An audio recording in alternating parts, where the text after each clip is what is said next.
Kita hari ini membahas menyelamatkan pernikahan sejak sebelum menikah. Sobat Sonora, banyak para single atau mereka yang masih pacaran nih membayangkan saat nikah nanti akan menikmati indahnya hidup berdua dan bahagia dengan anaknya yang lucu-lucu. Demikian juga dengan pasangan yang lebih serius, cenderung hanya memikirkan persiapan pernikahan seperti siapa saja yang nantinya akan diundang, pakai baju adat pengantin mana, catering dan gedungnya seperti apa, serta souvenirnya apa. Nah, ternyata tidak banyak pasangan yang akan menikah ini justru mencari tahu terlebih dahulu informasi tentang data dan penyebab perceraian yang kerap terjadi dewasa ini nih sahabat. Lalu membicarakan dengan calon pasangan bagaimana kemungkinan jika hal ini terjadi pada pernikahan mereka nanti. Bagaimana ya cara mempersiapkan segala pengetahuan dan juga keterampilan yang diperlukan agar terhindar dari masalah pernikahan. Bisakah pernikahan diselamatkan sejak sebelum pernikahan ini dilaksanakan? Nanti kita akan bahas sahabat Sonora bersama dengan dua narasumber kita yang selalu hadir ya di program Love Life Talk di Sonora Surabaya. Kita akan sapa ada Kak Nitnit Kartika Nita Widyasari, SPSI CHCSA, praktisi psikologi dan konselor pernikahan dari Kata Okta Kartika. Halo Kak Nitnit. Halo Mbak Vina. Hari ini cerah ya pakai kuning. Meskipun matahari hari ini nggak cerah, redup. Menggantikan ya. Menggantikan ya. Biar tetap semangat ya. Biar tetap semangatnya nular nih sahabat Sonora yang lagi nonton juga ya di via YouTube, Facebook dan juga Instagram untuk hari ini. Kabarnya baik ya hari ini Kak Nitnit ya? Kabar baik, sehat. Alhamdulillah. Kemudian ada Mas Oktastika Badanirmala, SPSI, CHT CTSA, praktisi psikologi, penulis buku Terapi Pikiran Bahagia dan juga konselor di kataokta.kartika.com. Halo Mas Okta. Halo pagi. Mbak Vina, pagi. Kabarnya gimana Mas Okta? Spektakuler lah. Spektakuler juga. Luar biasa narasumber pagi hari ini, sehat dan juga spektakuler nih sahabat Sonora. Anda yang mendengarkan hari ini mudah-mudahan juga diberikan kesehatan selalu ya. Meskipun cuaca di luar agak sedikit berawan kalau di sekitaran Surabaya Barat. Saya nggak tahu di Surabaya bagian utara, timur, selatan, bagian tengah apakah juga sama seperti Barat untuk hari ini cuacanya mendung. Wah, ini enak banget kalau kita bisa merapat di sini di 98,0. Kita ngobrol-ngobrol seputar menyelamatkan pernikahan sejak sebelum menikah. Ini seperti apa sih? Kenapa harus diselamatkan begitu? Apalagi sejak sebelum menikah begitu sahabat Sonora. Nanti kita akan coba cari tahu. Nah, Anda yang mau menyimak silahkan sahabat Sonora karena kita buka beberapa layanan interaktif. Ada WhatsApp, monggo silakan Anda manfaatkan juga di 0811 304 9800. Mau ngobrol bareng via on air bersama dengan Mas Okta dan juga Kak Nitnit juga silahkan sahabat Sonora. Kita juga ada layanan telepon ya di 031 732 7102 dan Anda juga bisa tinggalkan live chat melalui YouTube di @sonora Surabaya. Anda juga bisa mengakses untuk acara kita sepanjang hari ini dan ada juga Facebook di 98,0 Sonora Surabaya. Ada Instagram juga nih di @sonora_surabaya untuk live IG kita hari ini. Dan hari ini juga live ya melalui Kata Okta Kartika.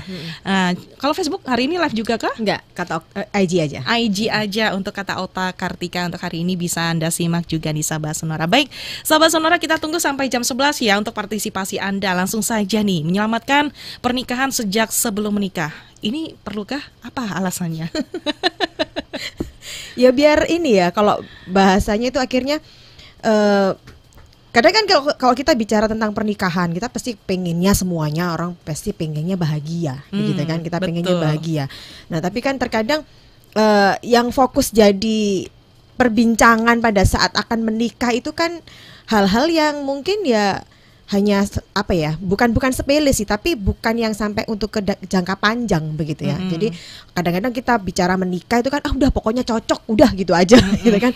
Cocok udah kerja, udah cocok, udah orang tua oke, udah berangkat menikah, udah kayak begitu aja gitu kan. Jadi apalagi sekarang dengan era yang baru begini setelah pandemi gini kan malah sekarang jumlah undangan juga nggak terlalu banyak, malah udah gampang aja kayak begitu. Tapi ternyata banyak banget yang harus dipersiapkan gitu loh. Jadi sejak sebelum menikah ini memang harus sudah disiapkan. Karena biar tidak apa ya, kita ini akhirnya jadi tahu misalnya gini, kita ini sebetulnya mau menikahi pasangan kita itu karena apa? Gitu. Apa karena dia udah kerja? Terus udah deh kita apa karena dia cocok? Atau karena kita saling suka atau karena apa gitu. Kamu kan baik banget. Itu aja nggak cukup ya. Itu aja nggak cukup gitu. Jadi gampangnya begini, banyak yang kejadian itu setelah menikah begitu ya. Kok beda ya gitu. Kok jadi begini ya? Kok nggak sesuai dengan yang aku harapkan ya gitu loh. Nah, akhirnya kan Anda yang waktu sebelum mau menikah itu apa yang Anda harapkan dari pernikahan Anda gitu kan gitu. kalau ditanya kayak begitu jawabannya pasti ya pengennya bahagia. Ya bahagia itu yang bagaimana yang Anda inginkan. Gak begitu spesifik ya, bahagia itu kan relatif ya, bahagia yang seperti apa. Nah, jadi begitu. memang ini harus dipersiapkan gitu ya. Jadi sebelum kita menikah udah menyelamatkan dulu pernikahannya ini mau kayak gimana. Jadi supaya jangan sampai pada saat kita menikah yang pengennya kita bahagia tapi kita sendiri akhirnya kok aku nggak pernah merasa bahagia ya gitu ya. Kayak di ini kalau mau ngunjungin ke websitenya itu ada ceritanya tentang itu. Website Ada Kata Okta Kartika. Kata Okta Kartika ada salah satu ada cerita tentang artikel rumah tangga yang bicaranya akhirnya kok aku nggak bahagia ya, kok aku merasa sendiri ya, kok aku nggak punya teman ya. Itu pada statusnya sudah menikah. Sudah menikah. Oh, ternyata itu yang dirasakan nggak sesuai ekspektasi ya. Itu ternyata alasannya sahabat sonora. Jadi menyelamatkan pernikahan sejak sebelum menikah. Ternyata ini perlu. Tapi terkadang banyak orang yang tidak sadar atau memang tidak memikirkan hal itu kah begitu. Jadi hanya fokusnya mungkin ke persiapan kali ya kalau sebelum menikah begitu. Sebelum menikah iya. Ya karena memang tidak ada guidance-nya ya. Kalau bahasanya kan kita mana ada, betul, kita nggak ada kan gitu loh. Jadi hal-hal apa yang harus kita persiapkan sebelum kita menikah kan nggak ada gitu loh. Kita pernah punya klien begitu. Kita pernah punya klien yang ini hubungannya sebetulnya waktu itu datang ke kita karena anaknya bermasalah gitu. Anaknya bermasalah, anaknya masih TK bermasalah, dipanggil orang tuanya, mamanya dipanggil ke sekolah gitu. Datang ngobrol dengan kita, kok anakku bermasalah ini kenapa gitu ya. Kita ngobrol-ngobrol waktu itu sama mamanya aja, sama babysitternya aja datang gitu. Nggak berapa lama lagi asik kita ngobrol, tiba-tiba papanya datang. Gitu kan, papanya datang, langsung papanya, "Mah Bu, telat Bu." Kayak gitu-gitu kan. Langsung papanya duduk. Tahu jawabannya apa kali pertama papanya duduk itu? Habis bilang maaf terlambat gitu ya. Oke ya, bilangnya apa? Gimana Bu? Anak saya udah bisa diberesin belum? Wow. Kok begitu? Kok diberesin? Kita nih Bapak datang kemana ini? Datang ke bengkel gitu kan gitu. Setelah kita ngobrol-ngobrol lebih lanjut, papanya ini cuma langsung begini, dari obrolan panjang itu papanya cuma bilang gini, "Aku pikir dulu sebelum kita menikah, itu aku pikirin cuma begini aja. Aku udah kerja, aku udah punya duit, aku udah punya pasangan." Udah cukup ya. Udah cukup. Ya. Dia papanya pikir begitu aja. Udah kerja, udah punya duit, udah punya pasangan, udah kita umurnya udah siap juga gitu loh. Keluarga udah oke, udah kita nikah aja. Tapi ternyata banyak ya yang harus kita persiapkan ya. Aku nggak siap sama sekali loh. Sampai di titik papanya tuh bilang, kebetulan papanya punya perusahaan ya gitu ya. Papanya bilang, kayaknya aku tuh mendingan dikasih 1000 karyawan, aku bisa ngatur daripada aku 1 anak. Ternyata aku nggak siap di situ. Karena nggak ada guidance-nya, ini aku harus ngapain, apa yang harus aku siapkan. Oke, ternyata seperti itu ya. Ini kayaknya sepele tapi memang benar-benar relate ya terjadi saat kita menikah begitu sahabat sonora. Nah, dengan cara apa sih kalau boleh tahu kita itu perlu menyelamatkan pernikahan begitu sebelum menikah begitu? Sebenarnya kan gini, kalau secara alami di budaya kita itu orang menikah itu kan berdasarkan data informasinya dia dari orang tuanya. Nah, kita sebagai anak lihat orang tua kita gimana, ya berarti pernikahan itu begitu. Oke. Nah, ditambah lagi mungkin data dari teman-teman yang sudah menikah. Oh, suamiku beginian bla bla bla misalnya begitu. Nah, tapi itu kan kasuistik yang akhirnya dilihat secara sepihak tanpa ada ilmunya. Begitu. Akhirnya disimpulkan misalnya namanya nikah itu ya awalnya kamu pacaran enak sih, tapi setelah menikah itu berat loh emang. Coba mama ini. Akhirnya itu dianggap sebagai sebuah keniscayaan bahwa nah padahal nggak harus seperti itu. Nah, maka itu belajarnya adalah ayo perbanyak informasi, kalau perlu lakukan konsultasi pranikah untuk memperbanyak wawasan. Karena bisa jadi loh, kenapa sih mama papaku kok nggak bahagia misalnya begitu. Ya karena itu memang keputusan mereka menikah. Jadi memang papa orangnya gimana, mama orangnya gimana, dan mereka memutuskan menikah ya itu. Nah, padahal kita boleh loh memutuskan bahwa aku tuh nggak pengen punya kehidupan seperti mamaku, dan pasanganku itu bukan seperti papaku. Kita bisa memilih kehidupan yang berbeda. Nah, dari konsultasi pranikah, kita akhirnya di situ kita bisa melakukan simulasi-simulasi, sehingga ibaratnya tadi bagaimana caranya menyelamatkan pernikahan sebelum menikah. Nah, kita membantu mengenali person to person, baik calon istri maupun calon suami, ini orangnya seperti apa. Potensi kedepannya 2 orang ini jika nanti bersatu itu bagaimana. Dan di situ kita memberikan wawasan, ini loh, kamu itu aslinya orangnya kekanak-kanaan misalnya ya. Kamu ambil keputusan sesukamu sendiri tanpa lihat orang. Iya emang gitu. Nah, gimana dengan pasanganmu? Nah, bayangkan ketika dua orang ini sama-sama kekanak-kanaan. Selama pacaran sih oke, ketemu pacaran seharinya 2-3 jam, kita sering bahas itu. Nah, ini tiap hari, gimana nanti saat memutuskan membeli rumah misalnya, saat memutuskan membeli mobil misalnya, saat memutuskan pendidikan anak. Pendidikan anak. Jangan kan belum pendidik anak, mau punya anak berapa? Sebagian orang berpikir, halah pokoknya kan ini sudah pasangan halal, kita bikin anak kapan aja sekarang sudah boleh. Oke, tapi seberapa siap kita nanti kalau sudah hamil?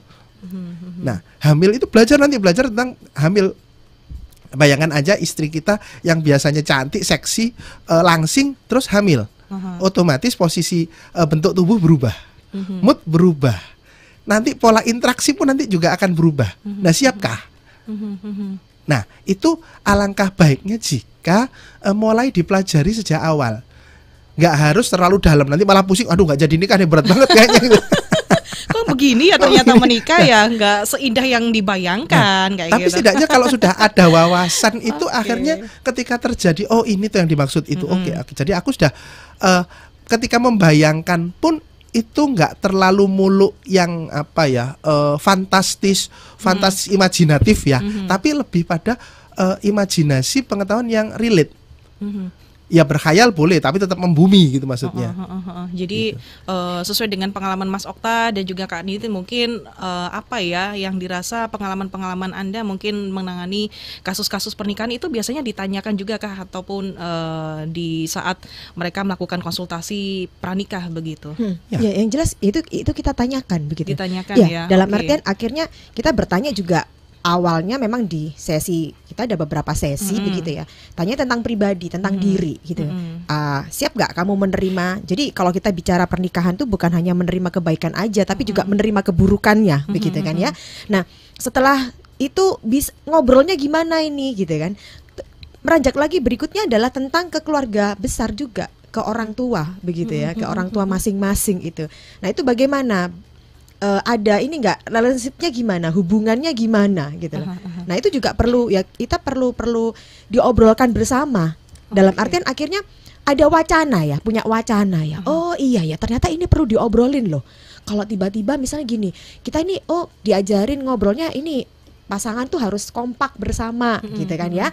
Jadi kalau memang kita punya cara pandang masing-masing ya kita obrolkan, kemudian kita bikin kesepakatan baru. Ini enaknya gimana gitu. Nah, kemudian kita juga berangkat tentang ini kesepakatannya ini berlaku untuk siapa ini gitu ya. Nah, ketika ada orang lain yang mulai utak-atik kesepakatan ini gimana? Boleh nggak langsung dirubah? Nah, itu kan juga kita beri wacana juga gitu loh. Dalam artian misalnya ketika misalnya begini, ini contoh paling gampang, misalnya menyelamatkan pernikahan sebelum ke menikahnya aja. Misalnya tentang ini deh, persiapan pernikahan misalnya. Ntar mau pakai gaya kayak gimana pernikahannya, ini pasti kan udah pasti pribadi punya gitu kan, pasangan pasti punya, aku nanti kepengennya begini, aku pengennya begitu, belum lagi nanti di orang tuanya. Nah itu boleh loh, itu disepakatin, ngobrol bareng loh. Jadi banyak hal tuh yang kadang-kadang orang tuh berpikir ini nggak penting untuk diobrolin. Halah cuma gini aja sih, ngapain sih diobrolin? Halah dijalani aja.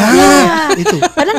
Padahal gini loh, kita bicara tentang awal-awal banyak gini, ternyata komunikasi ribet banget ya, makanya akhirnya banyak yang nggak deh, memilih untuk ntar dulu dah, atau banyak hal tuh mundur ya biasanya gitu ya.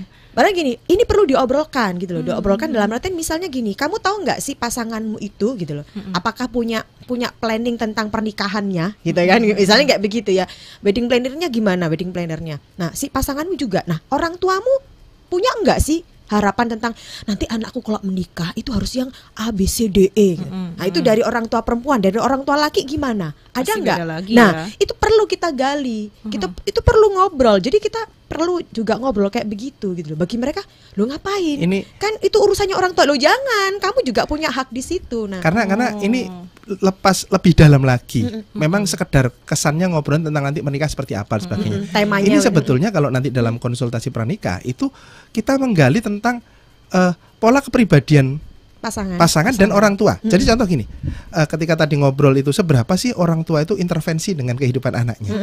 Oke, dan ketika anaknya aja nggak apa-apa, wajar, namanya anak dong. Mbak Vina diintervensi orang tua wajar. Nah, tapi gimana sih ketika si anak ini sudah menikah? Seberapa intervensinya, seberapa tinggi atau rendah lah. Nah, itu sudah kita bisa prediksikan di depan. Sehingga ketika nanti mereka menjalani pernikahan, ada juga orang dekat kami itu yang akhirnya punya anak namanya itu panjang dan nggak nyambung. Tata bahasanya tuh nggak mengalun gitu loh ya. Nah, karena titipan ternyata. Oh, titipan. Ternyata si orang tuanya pengennya nama ini, mertuanya pengen ini, si Anu udah digabungin. Ya, cari aman lah si Anu boleh cari aman. Tapi akhirnya mikirnya gini, ini anak siapa sih? Anaknya mereka ya, kayak bukan anak saya. Nah, gitu. Nah, akhirnya dari situ kan kelihatan ini seberapa si orang tua ini punya apa namanya itu otorita ya untuk anaknya. Ini masih masalah nama, gimana nanti tentang sekolah. Oke deh, misalnya udah sekolah anu yang satu mungkin sekolah umum, satu mungkin jangan dong sekolah yang berbasis agama. Oke, yang berbasis agama yang seperti apa? Banyak juga. Nah, akhirnya jangan sampai ke depannya itu sampai orang tua itu sudah terserah sana, serah mama, serah kakek, serah nenek lah mau sekolah seperti apa. Loh, padahal kan yang punya tanggung jawab aslinya orang tua. Iya. Itu. Nah, seberapa siap pasangan suami istri yang menikah ini itu akhirnya siap untuk berperan sebagai orang tua. Dan itu bisa diprediksi sejak di depan. Meskipun ngobrolnya mungkin kita ngobrolnya tentang tema persiapan pernikahan ya. Oke, nanti gedungnya di mana. Tapi dari situ kita bisa membaca ini orang-orang di sekeliling gimana. Bisa diajak kerjasama nggak untuk membuat keputusan bersama gitu, atau jadi kita bisa belajarnya juga begitu, simulasinya akhirnya ya, bicara tentang simulasi. Oh, berarti ini loh apa namanya, ternyata mertuaku tuh asik juga loh, asik banget loh, ternyata dia punya ide, kita punya ide, akhirnya wah kalau idenya digabungin nggak masuk akal nih. Misalnya kayak begitu, ternyata udah deh ini kita harus berbesar hati, kita harus pilih dari 3 ide ini atau 4 ide ini, harus pilih satu. Nah itu kan boleh juga, dari situ kita juga tahu tentang simulasi, tentang apa ya, pernikahan ya gitu ya. Oh ya, ini asik juga ya ternyata ya gitu. Wah, ternyata sekomplek itu ya Sahabat Sonora ya. Tapi ini memang 2 orang memang diusahakan ya untuk melakukan simulasi pernikahan, konsultasi begitu ya sebelum menikah. Tapi orang tuanya ini apakah diikutkan juga kah begitu? Enggak. Jadi hanya pasangan aja. Hanya pasangan aja. Kecuali memang ada permintaan khusus. Atau jika misal, karena kan utamanya nanti itu kan di berdua ini, bukan pada di orang tua. Gitu. Kecuali ada permintaan khusus ya. Karena begini, kita nggak bisa merubah orang lain, orang tua, mertua, kakek, nenek, om, tante, itu kita nggak bisa mengendalikan mereka. Selama berdua ini siap, berdua ini kuat, maka apapun kata orang, kata keluarga itu nggak akan mengganggu. Tapi kalau berdua ini rapuh, diomongin apa ikut, diomongin ya sudah, siap-siap kacau lah di tengah jalan. Udah kelihatan ya dari awal di situ. Iya. Baik. Tapi kebanyakan selama klien mungkin konsultasi ya sama Kak Nini dan juga Mas Okta untuk berusaha untuk menyelamatkan pernikahan mereka begitu. Ini kebanyakan setelah mereka dikasih konseling seperti itu, berbagai pertanyaan seperti itu, kan akhirnya mereka kebuka nih wawasannya juga. Kebanyakan mereka terus lanjut ataukah bubar ataupun berhenti atau nggak siap? Lanjut. Yang sudah menikah ya? Belum. Yang belum menikah. Akan menikah. Okay. Lanjut. Tetap. Jadi mereka lanjut, ya. Dan akhirnya mereka juga saling tahu ya. Akhirnya bahasanya begini, beberapa gini. Oke, beberapa akhirnya begini. Ini kita punya PR gitu kan, bahasanya. Ini banyak hal yang harus kita bicarakan gitu kan. Banyak hal harus kita bicarakan dan kita akan bicarakan ini sambil berjalan. Sambil belajar. Nah, akhirnya kita selalu bilang, "Oh iya memang harus."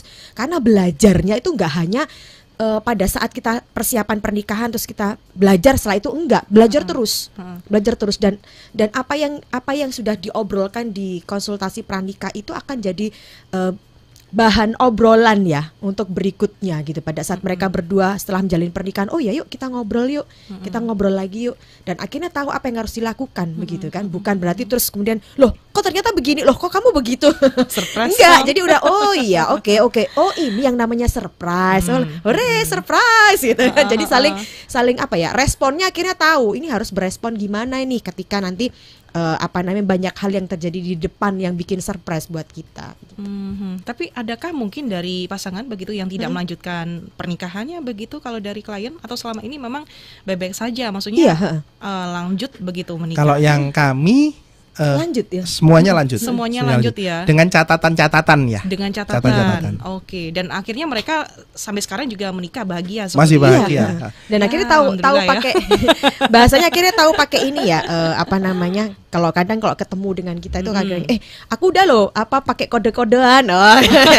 Jadi kan ternyata diterapin nih. Ya, pakai begitu terus akhirnya jadi jadi akhirnya kemarin ada masukan bahwa ternyata si suaminya ini waktu itu masih calon ya, calon suaminya ini ternyata kan kita kasih catatan, yuk kamu belajar lagi tentang yang namanya figur apa, jadi lelaki tuh kayak gimana, jadi ayah tuh bagaimana, jadi suami bagaimana, kamu belajar lagi, cari apa namanya orang yang di atas kamu, yang senior kamu, yang menurutmu tuh layak untuk kamu pelajari. Coba deh tanya ke mereka, pasti mereka responnya oke kok. Ternyata itu dilakukan begitu loh, dan itu dilakukan, dan si istri akhirnya tahu kebutuhannya itu support begitu kan, yuk support. Jadi pada saat si suaminya akhirnya masih belajar untuk menjadi suami gitu, menjalankan peran sebagai suami, sebagai laki-laki, itu biasanya oh ya aku masih belajar, tapi ayo bisa kok kamu. Jadi akhirnya kan karena bisa jadi ada latar belakang, aku nggak biasa untuk memutuskan sesuatu, aku biasanya pokoknya tahu beres gitu aja. Nah ketika harus berumah tangga, keputusannya di suami nih, di kepala rumah tangga ini. Begitu dia kasih keputusan dia bingung kan begitu kan. Nah akhirnya istrinya juga mulai, ayo coba apa sih kamu ngerem kayak gitu ya. Si istrinya mulai bisa menata diri, si suaminya mulai berani gitu kan, sambil dia cari temen, cari apa namanya teman kantor atau siapapun yang memang bisa menurut dia, aku mau belajar di situ.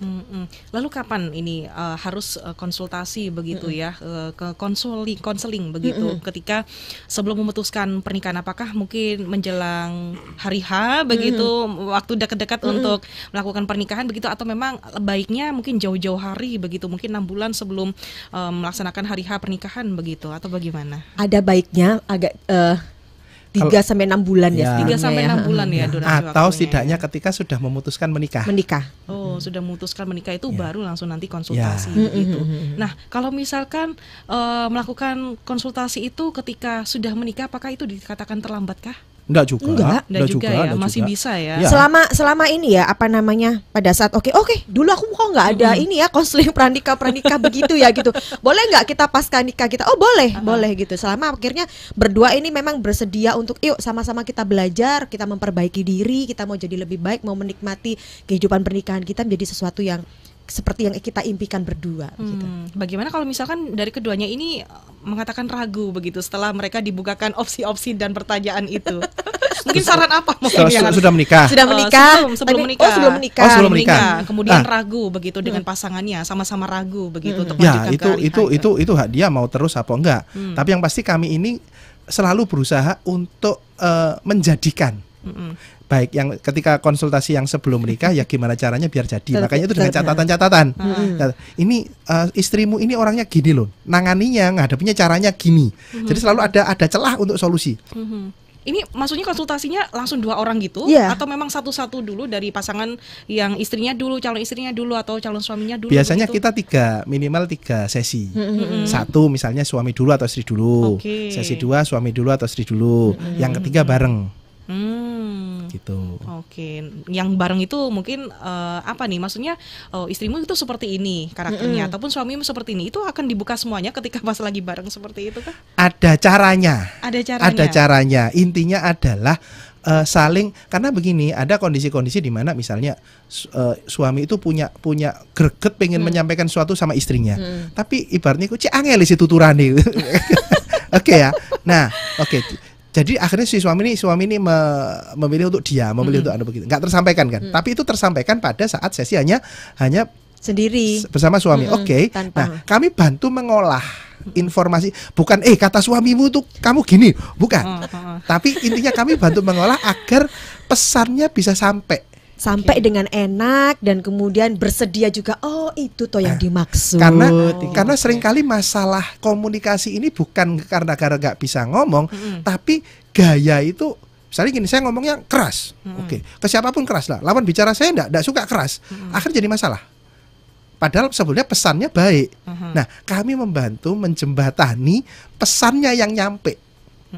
Biar pasangan paham. Yes. Gitu ya. Kalau orangnya ini nggak bisa dikasari, kita pakai tata bahasa yang halus, mungkin pakai ya banyaklah teknik komunikasi ya. Sehingga intinya adalah kedua pihak ini, suami tadi sama-sama saling tahu kondisinya masing-masing. Gitu. Itu dia Sahabat Sonora ya. Ternyata menyelamatkan pernikahan sejak sebelum menikah ini memang rumit ya. Banyak yang harus dipikirkan ternyata. Tapi seru, asik. Tapi seru. Tapi memang benar sih. Kalau sudah menikah pun juga sekolahnya juga seumur hidup, tidak hanya sebagai orang tua juga, Iya. bahkan menikah pun juga kita sekolah juga nih tentunya untuk belajar lah intinya untuk bisa mengenali pasangan seperti itu. Anda yang punya pertanyaan sahabat Sonora silakan sampaikan aja. Kita hadir hari ini sampai jam 11 siang ya, mau dari WhatsApp monggo ataupun dari YouTube juga silakan sahabat Sonora sampaikan aja di @sonora_surabaya, juga di via Instagram dan juga Facebook di 98,0. Kita hari ini sahabat Sonora hadir selama jam 11 sekali lagi sahabat Sonora bersama dengan Kak Nini dan juga Mas Okta. Anda yang mau menyapa melalui IG di Kata Okta Kartika juga silakan untuk hari ini, mau direct message, mau kirim pertanyaan juga boleh sahabat Sonora terkait dengan menyelamatkan pernikahan sejak sebelum menikah. Jangan kemana-mana ya, kita nanti akan hadir kembali setelah yang satu ini. Oke sahabat Sonora, terima kasih Anda masih menyimak di Love Live Talk untuk edisi hari ini 17 Oktober 2022 sahabat Sonora. Dan kita masih membahas seputar menyelamatkan pernikahan sejak sebelum menikah. Saya akan coba sapa dulu ya untuk sahabat Sonora yang kali aja hari ini masih menyimak begitu di Instagram kita. Ada Samang Revi Jayana, ada Delakos, ada 5 orang lainnya yang sudah bergabung. Selamat pagi, selamat mendengarkan Sonora FM juga dan juga menyimak di program Love Live Talk. Untuk Instagram di Kata Okta Kartika hari ini sudah ada yang bergabung kah? Sapa-sapa aja. Cuman sapa-sapa aja untuk hari ini ya. Oke, baik sahabat Sonora yang mau bertanya juga silakan, kami persilakan di 0811 3049 800 dan juga 7327102 dan aja Facebook juga di 98,0 Sonora Surabaya, Instagram @sonora_surabaya dan juga YouTube di Sonora Surabaya. Ini saya ke WhatsApp dulu deh. Yang pagi hari ini sudah bergabung ada Reno yang ada di Surabaya. Ujian yang saya alami padahal sudah niat menikah. Yang pertama, usaha saya itu bangkrut Kak, puluhan juta yang di dalamnya ada tabungan menikah saya. Kemudian yang kedua, kehadiran orang ketiga kakak kelas calon saya. Kemudian yang ketiga adalah baru kerja di PHK. Dan yang keempat, dapat kerja baru tapi gaji kecil. Kemudian yang kelima, emosi mulai nggak stabil karena tekanan pernikahan dan sering berkata kasar meski nggak pernah main tangan. Dan yang keenam, putus padahal tinggal tahun depan nih menikah, akhirnya putus. Sudah sering ini terjadi dan sekarang bingung karena usia saya sudah 32 tahun. Mau kenal orang baru, pribadi baru itu susah, takut gagal lagi dan dimakan usia. Nah, mohon solusinya. Justru ini menarik. Mas Reno ya benar. Reno yang ada di Surabaya. Saya tuh justru tertarik tentang tadi karena tekanan akhirnya main tangan. Ya. Bukan. Sering berkata kasar, tak pernah main tangan. Tapi nggak main tangan. Emosinya nggak stabil. Karena main tangan. Bukan, emosi mulai nggak stabil karena tekanan pernikahan dan sering berkata kasar meski tak pernah main tangan. tangan. Tak pernah main tangan. Jadi cuma berkata kasar aja Pak. Nah, itu justru yang jadi garis bawah itu saya di situ gitu. Anda dapat tekanan, belum menikah, dapat tekanan, terus sampai berkata kasar. Oke. Nah, untung belum menikah loh. Gimana jika Anda sudah menikah? Apakah jika nanti sudah menikah Anda nggak mendapatkan tekanan seperti ini? Lebih banyak ya biasanya. Anda bangkrut ya, misalnya bisnis bangkrut ya, bangkrut dan sebagainya. Apakah kondisi ini itu nggak akan terjadi? Pasti nggak akan terjadi saat setelah menikah. Belum tentu juga. Ya. Belum nanti gimana nanti Anda punya anak. Itu belum pernah misalnya kalau yang di IG itu kompakan gas habis, token listrik habis, bayar macam-macam pas barengan. Ya? Barengan. itu tekanan loh itu. Tekanan loh itu. Apalagi lagi tongpes. Tongpes itu. Belum itu lagi misalnya Anda punya anak baby, diapers habis, susu habis, bareng semua. Begitu. Itu tekanan loh. Nah, apakah saat itu Anda akan berkata kasar juga? Sekarang Anda belum menikah mungkin berkata kasar pada calon pasangan Anda. Gimana nanti kalau Anda sudah punya anak? Kira-kira apakah kata-kata kasar itu juga akan terlontar ke anak Anda sehingga anak Anda akan belajar itu? Nah, justru sekarang introspeksinya gini, kita sama-sama orang hidup ada masalahnya masing-masing. Tapi bagaimana kita bisa mengelola emosi sehingga tidak terjadi kekerasan atau kekasaran, baik berupa verbal maupun non verbal. Apalagi ya bersyukurlah nggak main tangan, tapi verbal juga sama aja. Banyak loh orang-orang itu yang nggak pukul sih, cuman kata-katanya pedes, suaranya keras dan sebagainya juga akhirnya jadi luka batin juga. Nah, mungkin kalau saran, ayo belajar untuk mengelola emosi. nggak ada hubungannya dengan usiaku sudah 32 bla bla bla bla bla nanti termakan usia. Kalau menurut kami ya, menurut kami mendingan terlambat menikah. Atau mungkin mohon maaf banget, mendingan nggak menikah daripada menimbulkan korban baru. Menimbulkan masalah nanti. Ya. Kasihan nanti Kalau pasangannya ya, mendingan gini, daripada cepet-cepetan nih nikah daripada termakan usia. Tapi di dalam rumah tangga itu isinya adalah bentak-bentakan. Anak akhirnya belajar tentang oh namanya menikah itu bentak-bentakan ya. Oh, nah jadi anak akan belajar hal yang berbeda akhirnya kan begitu. Nah mendingan nggak usah deh gitu. Mendingan menunda. Kalau urusan tentang keuangan dan sebagainya, menurut saya sih itu bisa dibicarakan kalau memang calon pasangan Anda itu sayang pada Anda. Niatnya menikah itu bukan niat morotin, materi ya. Iya, oke, pasti ada celah untuk ayo kita berjuang bersama. Mungkin yang sekarang lebih, misalnya yang lebih tinggi istrinya dulu yang lebih berpenghasilan. Ya udahlah, seakan-akan memang si suami ini bergantung pada penghasilan istri. Tapi itu bukan selamanya. Si suami terus berusaha untuk bisa punya kemandirian finansial misalnya. Ayo kita berjuang bersama. Itu lebih baik. Dan mungkin sekarang ini lagi ya kali ini berarti posisinya lagi nggak ada pasangan, lagi nggak ada pasangan kayaknya mungkin udah putus ya, ini ya. Akhirnya bisa lebih satu mungkin dari Mas Renunya belajar tadi tentang mengelola emosi karena ini bagus loh. Anda belum menikah, Anda udah sadar kayaknya aku kok masih naik turun ya. Yuk belajar, yuk segera belajar gitu kan ya. Nah, kemudian sambil menunggu jodohnya datang, Anda belajar gitu kan. Nah, sambil Anda tanamkan juga dalam diri, yuk bisa jadi kita cari pasangan gitu ya adalah cari pasangan itu adalah lihat pribadinya bukan lihat produknya. Oke.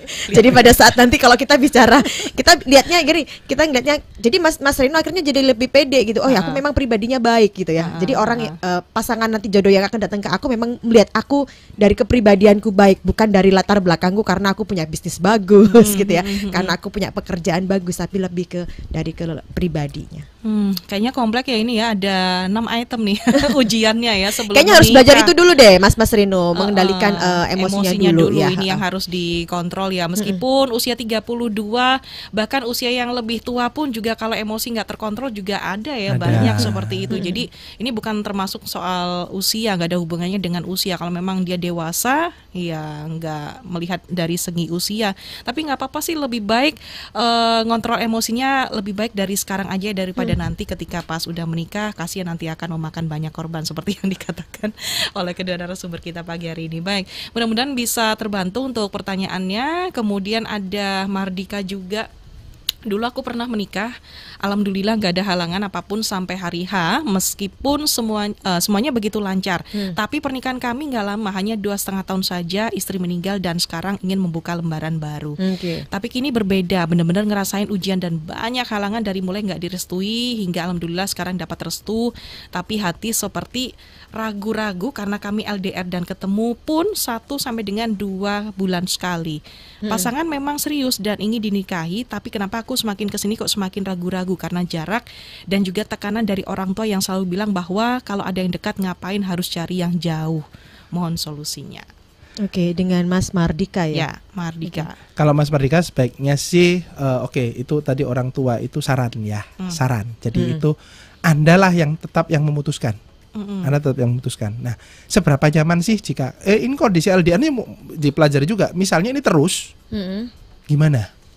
Bisakah Anda, apalagi Anda sudah pernah menikah, ya ngertilah kalau orang sudah pernah menikah, orang menikah itu seberapa lama bisa pisah dengan pasangannya. Itu perlu ada loh orang-orang yang bisa lama begitu, mungkin ada beberapa kerjaan yang harus beberapa tahun nggak bisa pulang begitu kan, dan ya ada orang-orang begitu. Dan Anda termasuk yang tipe bagaimana? Kuatkah Anda jauh lama dengan pasangan Anda? Nah, jika Anda kalau gini ke depan kayak gini kayaknya nggak kuat, ya udah pertimbangkan lagi begitu. Jangan sampai nggak apa-apa deh nanti kita coba. LDR Anda nggak kuat, cari baru lagi. Logis dong. Apalagi kalau kita dalam konseling kan selalu mengatakan bahwa anggap saja kondisi sekarang ini kondisi yang alami dan nggak bisa dirubah. Anda harus siap menerima pasangan Anda apa adanya. Kondisi LDR dan sebagainya ini masuk dalam pertimbangan Anda. Hindari untuk hanya sekedar aku butuh nikah, aku butuh pendamping, terus udah semua-muanya diokein lah gitu. Nanti kita coba sambil jalan. Hindari untuk gitu. Jadi tetaplah dewasa untuk memutuskan. Tadi ada juga Mas Mardika kayaknya sempat bilang tentang ragu-ragu ya tentang. Mungkin itu juga yang perlu ditanyakan lagi gitu ya. Selain tadi masukan dari orang tuanya begitu kan ya. Mungkin perlu ditanyakan lagi tentang ragu-ragu begitu loh. Nah, ragu-ragu itu beneran karena LDR-nya atau ragu-ragu karena memang pribadinya atau memang ragu-ragu memang apanya gitu. Jadi itu yang perlu ditanyakan lagi, perlu diobrolin lagi gitu untuk ke Mas Mardika atau mungkin juga masih yang perlu tanya lagi ke diri Mas Mardika adalah sudah move on belum? Nah, dari istrinya ya, itu dia. Karena menjalin dengan orang yang baru lagi ini juga butuh adaptasi seperti itu. Karena dari kepribadian juga berbeda ya dengan istri juga. Mungkin dari saran orang tua mungkin bisa dipertimbangkan lagi ya. Tapi itu saran ya. Itu saran. Yang menjalankan Mas Mardika, jadi yang ngobrol dengan diri Mas Mardika juga gitu ya. Ngobrolin dengan dirinya sendiri. Oke, berarti Mas Mardika ini keputusan ada di tangan Anda. Kemudian ada Saila juga. Selamat pagi. Saya mau menikah sebentar lagi. Calon saya sudah berusaha untuk membiayai semua kebutuhan hajat mulai dari dekor, MUA, catering dan sebagainya. Namun di saat semua sedang diperjuangkan orang tua saya, maksudnya saya ini adalah perempuan ya, menuntut calon saya untuk bisa memberikan uang nafkah lebih dari sebelumnya. Sudah saya disepakati bersama oleh saya dengan pasangan saya. Nah, kalau nggak dituruti maka tidak direstui oleh orang tua saya. Padahal sebelumnya orang tua nggak masalah dengan keputusan itu. Mendekati hari H semuanya diubah secara mendadak dan membuat kami berdua yang menjalaninya ini jadinya bingung seperti itu. Paham nggak sih maksudnya? Ya, ini ada yang bingung antara uang nafkah ini maksudnya uang nafkah bulanan atau uang untuk pernikahan. Ya.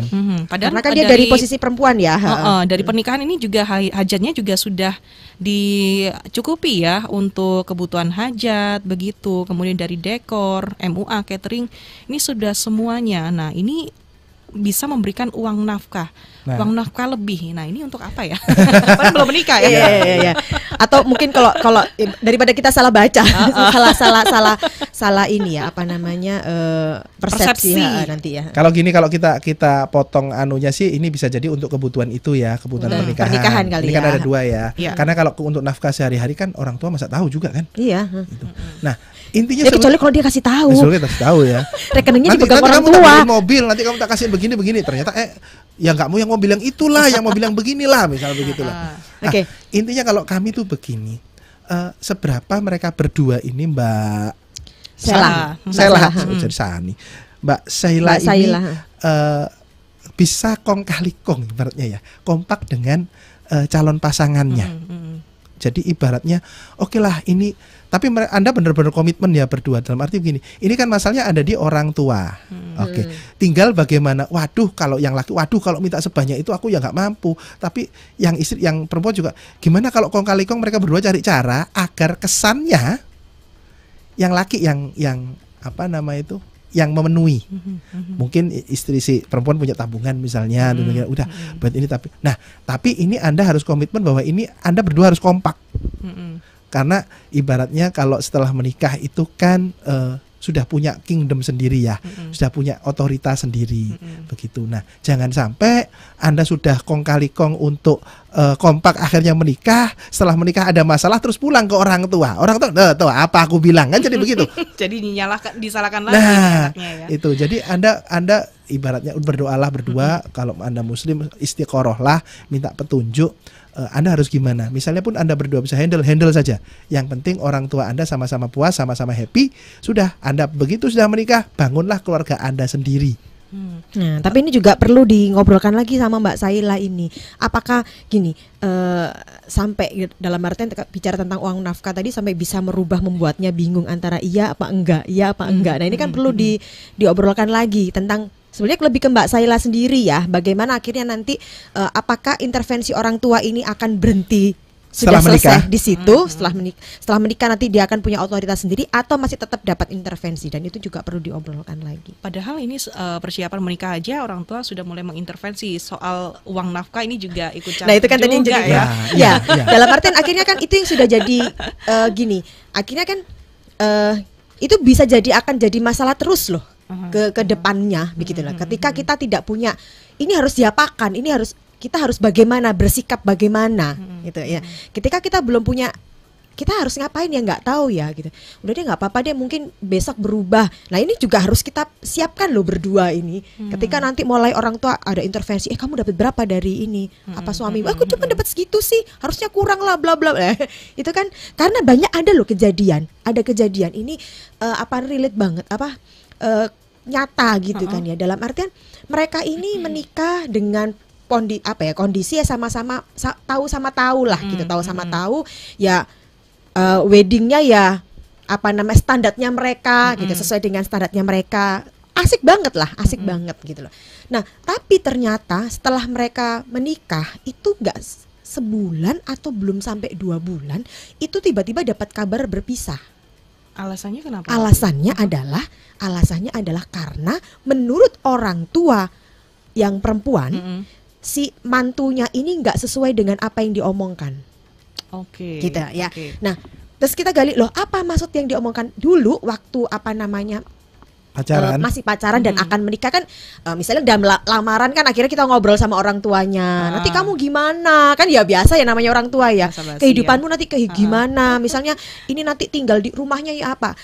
Ada satu poin yang dipegang sama orang tuanya perempuan itu adalah nanti ini anaknya itu pacarku ini akan kubelikan rumah. Gitu kan, gampangannya kan begitu gitu. Nah, kemudian sebulan setelah mereka menikah itu kan masih numpang di rumah mertuanya gitu kan. Nah, dia punya adik ipar begitu kan, dari perempuannya itu punya adik juga perempuan. Nah, ternyata dia tuh adiknya dapat tugas dari orang tuanya itu tiap hari suruh nanyain ke kakak iparnya, berarti ya, suruh nanya ke kakak iparnya, kapan punya rumah, kapan. Kapan? Jadi tiap hari diteror akhirnya ya. Jadi bahasanya diteror gitu ya. Itu dari orang tua tapi ini minta ya. Bilangnya ya. kebetulan kan dia masih punya adik kecil gitu kan ya. Ya nggak kecil banget lah, SD kayak gitu, tapi tiap hari ketemu gitu. Gimana Pak? Mana rumahnya? Katanya mau punya rumah, katanya mau beli rumah. Itu terus ditanyakan. Nggak kuat dia, lama-lama udah selesai. Jadi selesainya itu hanya gara-gara dia nggak kuat nerima kayak begitu. Sementara si istrinya nggak belain apa-apa. Menurut dia gitu. Lah dia bilang, loh kita akan beli rumah, tapi yang aku kasih waktu dong. Nggak, kita seminggu memang dia bilang, menurut dia gini, aku belum punya duit lah untuk punya rumah, nggak langsung begitu. Nah, si orang tuanya berpikir setelah menikah dia akan langsung beli rumah gitu. Ada miskomunikasi di sini ya. Gitu. Orang tua mikirnya setelah menikah udah beli rumah, tapi si calon ini memang maksudnya suami ini memang ada keinginan untuk beli rumah, tapi nggak tahu kapan waktunya, nunggu uangnya kumpul kayak gitu ya. Dan ternyata dia bilang si istrinya nih, dia merasa akhirnya kenapa si suami akhirnya berani memutuskan, karena merasa si istri itu kok dia nggak belain aku ya. Dia nggak berasa, nggak di ibunya juga nggak di dirinya. Ya udah selesai. Oke, akhirnya selesai ya sekarang ya. Wow, ternyata itu nyata loh. Ada intervensi kalau misalkan kita tinggal mertua, itu memang tidak bisa dihindari ya kalau hal seperti itu ya. Baik, terima kasih Sailah sudah memberikan pertanyaan juga. Kemudian ada Intan. Saya dan pasangan sama-sama bekerja. Sebelum ada rencana nikah, rezeki kita itu lancar banget nih. Beli ini, beli itu mudah. Setelah atur tanggal semakin dekat ke hari H, tiba-tiba calon suami kena PHK karena kondisi pandemi juga. Berat rasanya, jadi saya itu takut setelah nikah suami susah dapat kerjaan lagi, dan ini persiapan menikah juga jadi nggak fokus karena masalah itu. Nah, gimana nih solusinya untuk meyakinkan lagi bahwa semuanya akan baik-baik aja? Ketakutan nanti suami kalau sulit dapat kerja. Sebetulnya dibutuhkan tuh pekerjaannya atau uangnya. Oke, itu difokuskan dulu. Pekerjaan atau uangnya ya? Oke, Mbak Intan fokusnya ke situ. Karena begini. Kalau memang calon suami Anda itu adalah dasarannya Anda sudah kenal lama, dia itu adalah orang yang ulet dan gigih, pekerja keras, udahlah, meskipun Anda sudah nikah, insya Allah dia tetap begitu, karena itu sudah sifat aslinya. Nah, cuma tinggal itu, nanti duitnya itu datang dari dia jadi karyawan. dia kan statusnya kerja, atau dari bikin usaha sendiri atau apa. Makanya fokusnya tadi saya tanya, Anda fokus pada pekerjaannya atau pada uangnya. Nah, mungkin sebelumnya suami Anda bekerja di tempat yang mentereng lah ya gitu ya, secara pekerjaan itu keren gitu. Setelah menikah, mungkin dia nggak dapat kerja, tapi dia dapat bisnis obyekan apalah, bikin apalah, makelar apalah misalnya, tapi jadi duit.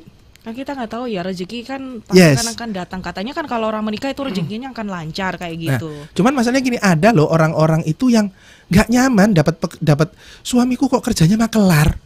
Misalnya begitu ya, jual beli mobil misalnya begitu. Kan kerjaan keren kan, kerja di bank misalnya. Loh, sama-sama dapat duitnya. Mungkin nominalnya sama, tapi tingkat bersyukurnya itu bisa berbeda loh. Nah, tapi kalau orang yang fokus pada uangnya, sudah kerja apapun pokoknya ada uang. Nah, itu makanya pertama tanyakan itu. Beda halnya jika calon suami Anda itu orangnya pemalas. Masuk kerja itu dimasukin sama saudaranya misalnya. Selama kerja pun dia nggak berprestasi misalnya. Ada masalah dikit lu banyak ngeluh, lu banyak baper dan sebagainya. Ketika sudah kena PHK lebih banyak rebahan daripada dia berjuang. Ya sudah, pertimbangkan lagi. Nah, tapi yang jelas tadi Mbak siapa tadi? Mbak Intan. Banyak loh Mbak Intan yang cerita seperti apa yang Mbak Intan alami itu ternyata Mbak Intan nggak sendiri, itu banyak. Bahkan ada beberapa kawan juga itu yang pada saat menikah statusnya adalah pengangguran. Itu ujian ya memang.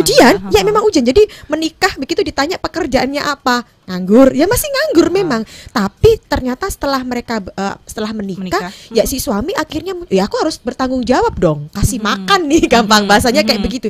Ya dia akhirnya bekerja begitu ya, bekerja gitu. Ada juga loh Mbak Intan, dan itu banyak gitu loh, banyak kejadian kayak begitu. Makanya kalau Pak Okta tadi bilang harusnya lihat pribadinya ya, berarti ya memang kalau memang pribadinya dia memang bertanggung jawab, orangnya memang tekun gitu. Dia tahu tugasnya dia sebagai seorang laki-laki, sebagai seorang suami, aman deh gitu. Tapi kecuali kalau lihatnya pribadi, tapi kalau lihatnya produknya kok nggak kerja, ya udah beda lagi ya gitu. Nah, ada juga loh Mbak Intan itu yang mereka menikah ya gitu ya dengan si lakinya ini, suaminya ini pekerjaannya ini nih keren banget gitu ya. Sampai weddingnya mereka tuh kayak konser. Wah, mewah keren, ya, keren banget, gitu udah ya. keren banget gitu ya, keren banget. Nah, tahu yang terjadi seminggu setelah mereka menikah, nggak tahu gimana ceritanya, bisnis yang udah dibangun sebelum suaminya menikah, bisnis yang udah tahunan gitu ya, di tahun udah gede banget, itu tiba-tiba langsung drop. Dia ditipu banyak orang, udah habis. Seminggu itu habis. Terus habis itu ditinggal nggak sama pasangannya? Nah, itu kan pertanyaannya. Bahkan sampai ada karyawannya dia itu sampai minjemin motor. Pak, pakein motorku. Aku di rumah ada 2 motor, pakein. Bapak nggak punya apa-apa, wis pakein lagi. Dia berusaha cari lagi gitu. Yang terjadi adalah kita bertanya gini, ini istrinya gimana ini gitu kan? Bertahan karena istrinya tahu. Aku lihatnya ke pribadimu, bukan di pekerjaanmu. Yang namanya bisnis tiba-tiba bangkrut itu nggak ada yang tahu. Yang berusaha, yang akhirnya jadi tahu adalah gimana caranya kamu dengan tidak punya kendaraan, habis semuanya udah habis ya, nggak punya kendaraan, nggak punya rumah, itu nggak ada, udah ngontrak kayak begitu, yang ngekos kayak gitu. Tapi Sirsnya bisa lihat ini suaminya semangat banget. Gimana caranya sampai akhirnya dia dipinjemin mantan karyawannya dia sepeda motor, dia dengan nggak gengsi tak pinjem ya cari kerja. Ya. Apakah sekarang bagaimana kehidupannya? Lancar-lancar aja, baik-baik aja jalan dia. Nah, itu ya bedanya ya. Kalau kita ngelihat dari kepribadiannya, kalau kita memang merasa yakin, merasa nyaman, ya sudah, so must go on aja. Meskipun apapun pekerjaannya, rintangan yang dihadapi, ujian itu pasti akan selalu ada di dalam kehidupan pernikahan. Tapi kalau kita ngelihatnya cuman profesi atau uangnya, itu beda lagi. Beda lagi. Begitu ya. Bisa jadi mungkin dia saat lagi down, lagi jatuh, kita bisa meninggalkan orang itu kalau kita bisa melihat jadi profesi dan juga dari uangnya. Oke, Mbak Intan, terima kasih untuk pertanyaannya, semoga kebuka ya dan terjawab sudah untuk pertanyaannya. Kemudian yang terakhir nih ada lagi Fildi juga, saya sedang mengalami ujian pernikahan, tinggal menghitung hari, tapi dari laki-laki yang ingin diundur dengan alasan belum siap, padahal semua juga sudah tahu dan sudah booking vendor dan lain sebagainya, sampai sekarang belum nemu titik terangnya. Oke, diundurnya ini karena kenapa? Mungkin bisa ditanyakan ya. Iya. Ya. Nah, kan itu ini kan, tadi dengan alasan belum siap itu tadi. nah ya belum siap, apa yang belum siap? Apa yang membuatnya belum Oke. siap? Terus gitu ya. juga jika kita cari tahu lagi, ini akhirnya sudah booking ini itu memang sudah kesepakatan berdua atau kesepakatan salah satu saja. Atau mungkin ceweknya aja yang Ceweknya booking. saja atau orang tuanya yang perempuan. Itu banyak hal yang kita nggak tahu di sini. Nah, yang pasti nggak siapnya gimana? Gimana caranya biar bisa siap? Bisakah kesiapannya dipercepat? Gitu. Bisa kasih support apa nih? Jadi Ya. diobrolkan aja ya Mbak. Kayaknya Mbak ini ya, Mbak Iya, Wildy Vilma. ya. Mbak Wildy diobrolkan aja sama pasangannya. Nggak siap ini apa? Jadi ngobrol, jangan langsung dijudge ya. Jadi nanti langsung biasanya mundur. Kasihan ya. Ngobrol nanti- apa? Yang bikin nggak siap apa? Dan akhirnya yang dikatakan siap itu yang bagaimana? Ya, kalau kita gede nggak siapnya di mana, kemudian berikutnya yang menurutmu yang dikatakan siap itu yang seperti apa gitu. Dan ketika bisa nggak aku dari apa ya support dari pasangan ini membuatnya jadi siap. Kayaknya ini Mbak Vidinya ini masih belum ngomong nih sama pasangan ini. Kayaknya Kan dia ini. kan cuma main feeling aja Iya, gitu iya, loh iya. Mbak. Ngobrol Setuju Mbak, setelah kenapa? dengarkan ini ngobrol deh Mbak kayaknya Mbak. Betul, jadi biar bisa menemukan titik terangnya ya Yes, Mbak Vidi ya. Oke, 59 menit saat ini mungkin apa closing statementnya menyelamatkan pernikahan sejak sebelum menikah? Kan ini Mas Okta silakan. Yang pasti survei ya, survei calon pasangan kita. Nah, kami ada daftar pertanyaan yang bisa dijadikan bahan ngobrol untuk mengenali kebiasaan dan kepribadian pasangan Anda. Ini adalah bahan obrolan yang mungkin nggak biasa terfikirkan, ternyata penting ya untuk ngobrol ya. Itu ada di bonusnya buku Berbohong Belum Tentu Bohong. Jadi kalau Anda beli buku Berbohong Belum Tentu Bohong dari kami, Anda dapat bonus daftar pertanyaan yang dijadikan bahan obrolan dengan pasangan. Oke, bisa dilihat ya Yes. untuk di buku Berbohong Belum Tentu Bohong begitu. Ini kalau mau dapetin bukunya ini seperti apa? Mungkin bisa di-announce lagi nih. Oke, langsung aja bisa di DM langsung di kata Okta Kartika ya, atau mau langsung ke WA di 0822 3088 1678. Baik. Sebentar saya mengingat Lupa nih. Baik, kalau dari Iya. kata Okta Kartika ada agendakah di bulan ini? Belum ya, belum Belum, ada. belum, Tapi yang jelas untuk teman-teman yang apa namanya lagi suka baca-baca cerita-cerita begitu ya, boleh langsung kunjungin di kataoktakartika.com. Oke, dalam bentuk artikel begitu ya. Ada artikel, ada artikelnya, kemudian juga ada Cerpennya cerpennya semacam itu. ya, juga. ada cerpennya juga. Jadi Anda nanti bisa tulis komen-komen di situ apa yang sedang terjadi di cerpen-cerpen, atau mungkin Anda bisa sendiri, oh ternyata aku ini tokohnya ini adalah aku. Bisa gitu. sharing bisa ya di Bisa situ sharing, ya. boleh, Oke, boleh. baik di kataoktakartika.com gitu ya untuk websitenya. Terima kasih Mas Okta dan Terima juga kasih, Kak Mbak Nit. Vina. Dan juga terima kasih untuk sahabat Sonore yang hari ini juga sudah berkonsultasi ya di program Love Live Talk bersama dengan Kata Okta Kartika. Saya Vina Putri pamit, sampai jumpa di minggu depan. Salam sehat selalu.